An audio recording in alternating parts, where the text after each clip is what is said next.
I never thought I'd be the guy posting something like this, but here I am. My name's Mark, and I swear, if you told me a year ago I'd be in this mess, I'd have laughed. I'd always believed in the idea of forever with the right girl, thought I'd found her in Lisa. We got married about 3 years ago, just after we moved into our dream house. Things seemed perfect on the surface. Happy weekends, family barbecues, the usual.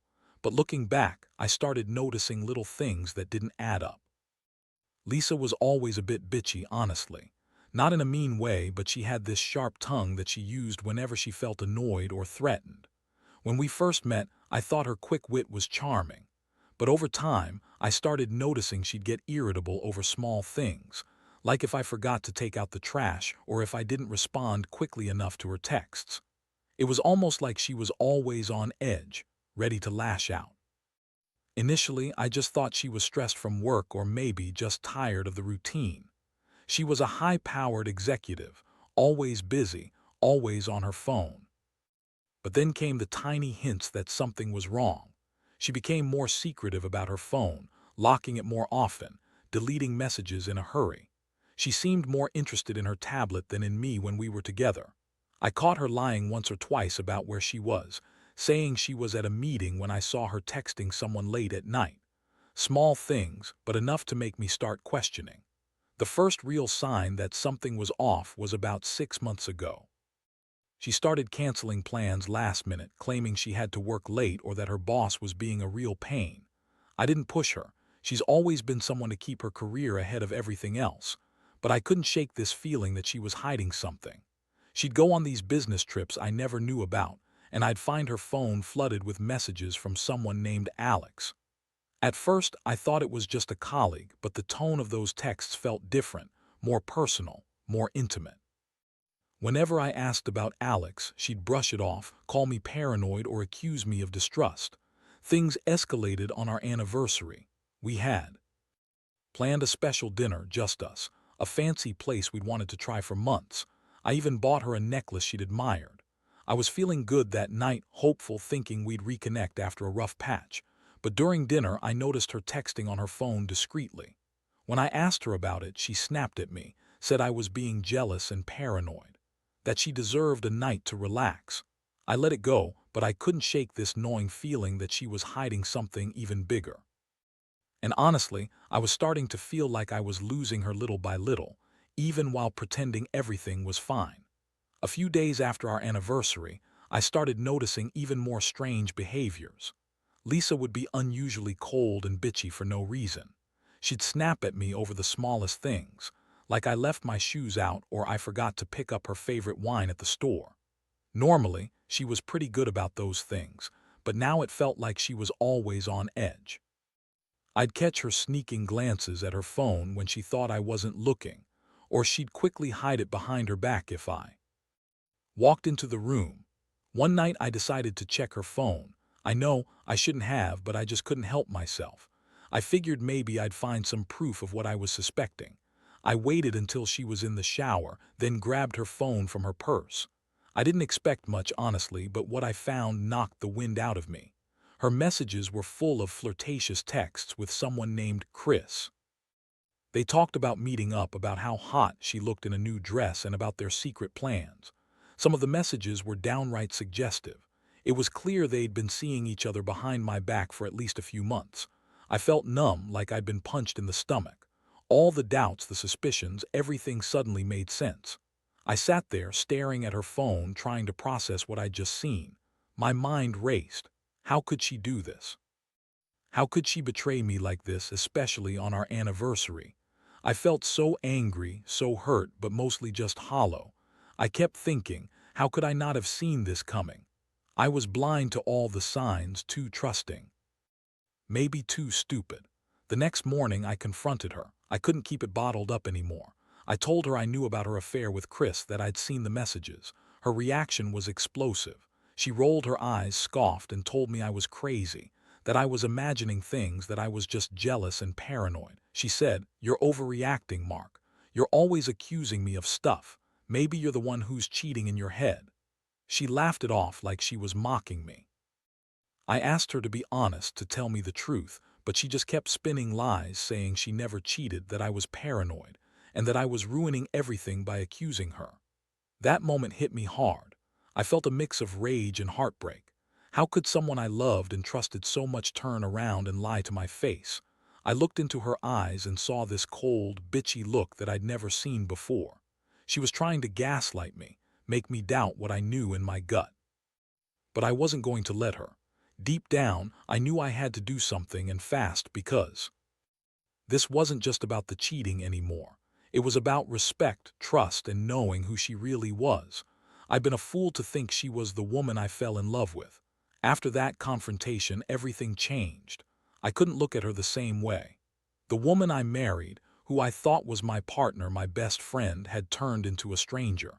Every time she snapped at me, it felt like a dagger. I'd lie awake at night, replaying everything I had seen, trying to make sense of how I missed all the signs for so long. The betrayal cut deep, but what hurt even more was the way she dismissed my feelings, like I was just some jealous idiot over a few texts. A week later, I found myself digging through her emails, her social media accounts, anything I could get my hands on. I needed to understand how long this had been going on, how deep it ran. That's when I discovered the worst part, the fake pregnancy test results. She had faked a pregnancy to throw me off the scent, to keep me convinced she was still the good wife. There were screenshots of fake results. She had printed out pictures of her hiding them in a drawer. She'd even gone as far as buying a false positive test online, like some sick game, to cover her tracks. I couldn't believe it. For her, it was all about control, keeping me in the dark, playing the victim, hiding her affair behind a mask of innocence. She told me she was just tired, busy at work, or not feeling well, but she was scheming behind my back. All those little lies, all the fake tears, the fake pregnancy. She'd been manipulating the entire situation to keep me from finding out. It made my stomach turn just thinking about how cold she had been, how calculated her moves were. I felt rage building inside me, not just anger at her betrayal, but an intense desire for revenge. I realized I was done trying to fix this, done pretending that everything was okay. If she was willing to lie and cheat and fake pregnancy tests, then I had to do something, something big. I started formulating a plan, not just to expose her, but to make her pay for what she'd done. I needed her to feel as betrayed as I did, maybe even more. I wasn't going to let her walk all over me or ruin my life without consequences. I decided I'd make her regret every lie, every betrayal. She'd think twice before she ever lied to anyone again. And that's when I knew I wasn't just going to walk away from this marriage. I was going to make her wish she'd never crossed me. The more I uncovered, the colder I felt inside. I had all the evidence now. Her secret messages with Chris, the fake pregnancy test results, the time she lied about her whereabouts. It was all too much to process in one go. I knew I couldn't confront her again without a plan. I had to be smart, methodical. I started gathering everything, screenshots, emails, texts, and I kept them all in a hidden folder on my computer. I knew she wouldn't stop lying, so I had to prepare for everything. One night, I decided to follow her. I told her I was going out with some friends, but I really stayed home and watched her leave. I followed her as she drove to some city part I didn't recognize. She parked near a dingy apartment complex, went inside, and stayed for about an hour. I waited until she left, then snuck in myself just to see what I could find. The place was a dump, cluttered with empty bottles, fast food wrappers, and a bed strewn with clothes. She was secretly seeing Chris. I don't know what I expected, but seeing the place with my own eyes, it hit me like a punch in the gut. This was the real deal. She was cheating on me with my best friend, and she'd been lying about everything for months. I felt like I was losing my mind. That night, I sat on the kitchen floor, staring at the evidence I'd collected. I knew I had to do something, but I also knew I couldn't just confront her without risking everything falling apart. So, I decided to take my time, plan my next move carefully. I wanted her to see that I knew everything, that I wasn't some fool who could be lied to or manipulated anymore. I was going to make her feel the full weight of her lies. I started drafting a plan to expose her, not just to her friends or family, but in a way that would make her regret ever crossing me. I wasn't going to be the cuckolded husband forever. She'd see that I was serious, that I was ready to fight back. And once I did, I knew she wouldn't have anywhere to run.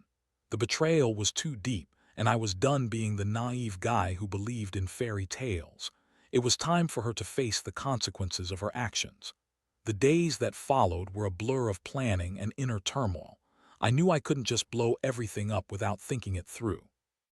I needed to catch her in the act or have undeniable proof that would leave no room for denial. I also didn't want to destroy everything all at once. I wanted her to feel the sting, the humiliation, the loss of control. That's when I decided to set up a little trap, a way to catch her red-handed or at least get her to slip up and admit everything. I started by installing a hidden app on her phone, something that would log all her messages and calls. I also created a fake email account, one I carefully linked to her accounts so I could monitor her activity without her realizing. I knew her passwords, her routines, the places she visited. I even planted a hidden camera in our bedroom, just in case she tried to hide anything there. Every detail, every move was now on my radar. I wasn't going to let her get away with this. One night, I scheduled a date night with her, pretending everything was back to normal. She dressed up, threw on her bitchy attitude again, and made herself look perfect. We went out for dinner, but I was just waiting for her to slip up. As the night went on, I watched her phone glow with incoming messages from Chris. I saw her start to send a flirtatious reply, then quickly delete it, but I had already seen enough. Her voice was confident, her eyes cold as she lied through her teeth about everything. She told me she was just talking, that Chris was just a coworker, that I was overreacting. I kept calm, but inside I was boiling. I wanted her to admit the truth outright. Back at home, I played my cards carefully. I waited until she was asleep, then pulled out the evidence I had. Collected screenshots, the fake pregnancy test results, the email logs. I printed them all out to be ready for the moment I would confront her with everything. I knew it would hurt her, but honestly, I didn't care anymore. She had lied so much, betrayed me so deeply that I couldn't pretend this was just a mistake or a misunderstanding. This was pure, calculated betrayal. When I finally decided to confront her for good, I was prepared. I sat her down, showed her everything, her messages with Chris, the fake pregnancy results, the times she lied about her whereabouts. I watched her face twist into a mixture of shock, anger, and defiance. She started to scream, call me crazy, accuse me of stalking her. She spun a web of lies about how she was stressed, how she didn't mean to hurt anyone, and how I was just jealous or insecure. But I wasn't listening anymore. I saw through her tears, her bitchy smirk, her desperate attempts to save herself. She thought she could fool me forever, but she was wrong. I had everything now, and I was done playing her game. After that night, everything changed. I couldn't keep pretending that things could go back to how they were, because they never would. Lisa kept lying, trying to spin her way out of it, but I had all the proof I needed. I told her I was done, that I couldn't stay with someone who had lied and betrayed me so completely. Her bitchy attitude only got worse, like she thought she could manipulate her way out of this mess, but I wasn't buying it anymore. I packed her bags while she was still yelling, trying to guilt-trip me, accuse me of being the crazy one. I didn't argue. I just told her she had burned every bridge she had with me, and I was walking away. I didn't want to be with someone who could destroy the trust we built so easily. It was hard, yes, but at some point you have to realize you're better off without that kind of toxic betrayal hanging over your head. The aftermath has been rough. I've lost a lot, my wife, my best friend, what I thought was my future. But honestly, I feel a strange sense of relief too. No more lies, no more pretending. I've learned that trust is fragile, and people can surprise you in the worst ways. But I've also learned that you have to stand up for yourself, no matter how much it hurts at first. Looking back, I wish I'd seen the signs sooner. I wish I'd listened to that gnawing feeling in my gut instead of ignoring it. But I guess it's all part of the lesson. If there's one thing I want anyone reading this to take away, it's this: never let yourself be the fool who ignores the warning signs. And if someone's lying and hiding things, don't be afraid to dig deeper. Because at the end of the day, you deserve honesty, respect, and a partner who truly cares about you, not someone who fakes pregnancy tests and cheats with your best friend. Now I'm rebuilding my life piece by piece. It hurts, but I'm stronger for it. And yeah, I'll be cautious next time. Because trust is everything, and if someone can betray you so badly, they don't deserve to be in your life anymore. That's how I'm moving forward, and honestly, it's a damn relief.